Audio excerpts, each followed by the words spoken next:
Hey guys, do you work in emergency medicine? An absolutely crazy and intense environment where you see things every day that most people don't see once in their entire life? Are you feeling burned out, unappreciated, and like there's no one you can talk to about the things that you see every day and the struggles that you're having?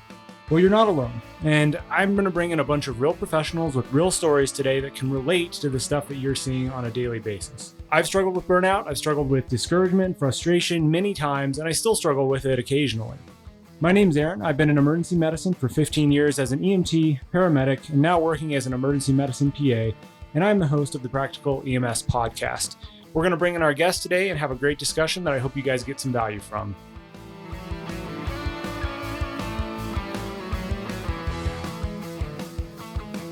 What strategies do you guys have to move past those horrible calls or those horrible patients, especially like pediatric cardiac arrest get brought up a lot? What kind of strategies do you guys have? You know, I've said this many, many times, is that it's not my emergency. It's really hard to feel that way. I think when it comes to pediatrics, we tend to put more pressure on ourselves, right? To make it work. It doesn't work any different than it does for an adult much, really, statistically. I think that one of the things that I do is when it comes to pediatrics, I don't commit anything to memory because I don't want to make a mistake. So I always look it up when I'm doing something peds. So I think that's one thing, because I don't want to beat myself up over it after the fact that, you know, oh, I screwed this up, I screwed that up, I gave the wrong this, I did the wrong that. I think one of the things that I always do is I always have, you know, a PEDS guide available somewhere, either on the phone or it's printed or whatever. I have redundancies, fail safe, so that I have that information at my fingertips. I don't know that I do anything really differently after the fact, other than, I don't know. I really haven't thought about that much. One of the things is that, thank God, bad PED calls are few and far between. Few and far between. Everything you hear today from myself and my guests is opinion only and doesn't represent any organizations or companies that any of us are affiliated with. The stories you hear have been modified to protect patient privacy, and any resemblance to real individuals is coincidental. This is for educational and entertainment purposes only and should not be taken as medical advice nor used to diagnose any medical or healthcare conditions. I had one that lives with me to this day. I could describe this patient top to bottom, what he was wearing.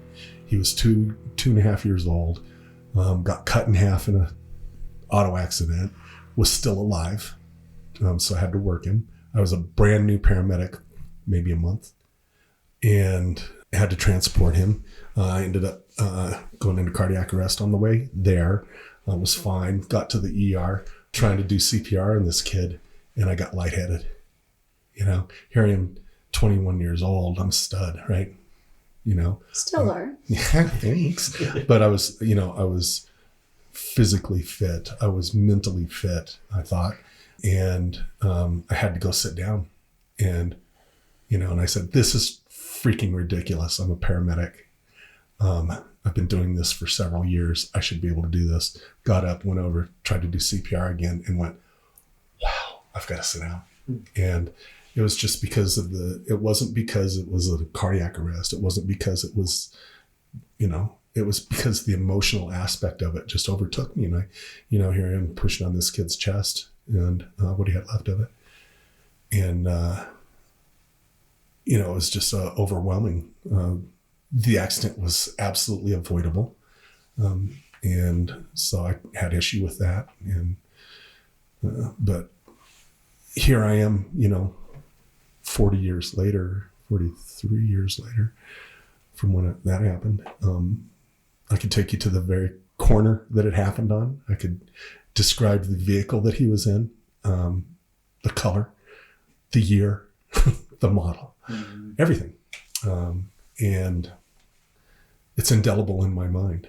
And I think about it every once in a while. And Hey guys, if you're interested in any of the products I'm using from 1st Phorm, I'll give you some links to those below. If you click on the links and buy their products, it will actually help support the show as they give us a little percentage if you use my link. If you want to support that show and use some awesome products, check out these links below. One thing that I've been using every day of 1st Phorm is their protein powder. A good high quality protein that your body can actually absorb is super important every day, especially after a hard workout. So check out the links below. They have a ton of flavors for protein, so I highly recommend 1st Phorm protein if you guys want to check it out and support the show at the same time. But it didn't deter me from doing the job that I'm doing. And my boss at the time was my ex-father-in-law, Glenn Grunstead.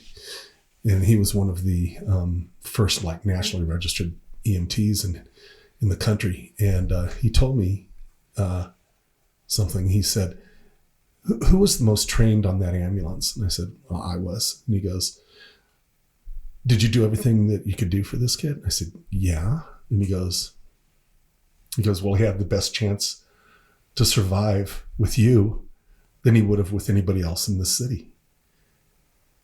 And I said, okay. And so that helped me through it a little bit. But, I think we carry scars with us.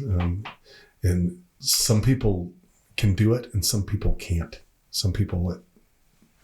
We've had several people in this city that have taken those calls like that to their grave. Right.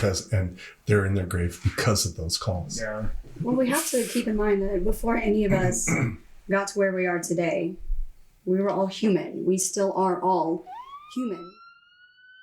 Hey guys, I'm going to jump in here. That's the end of this episode.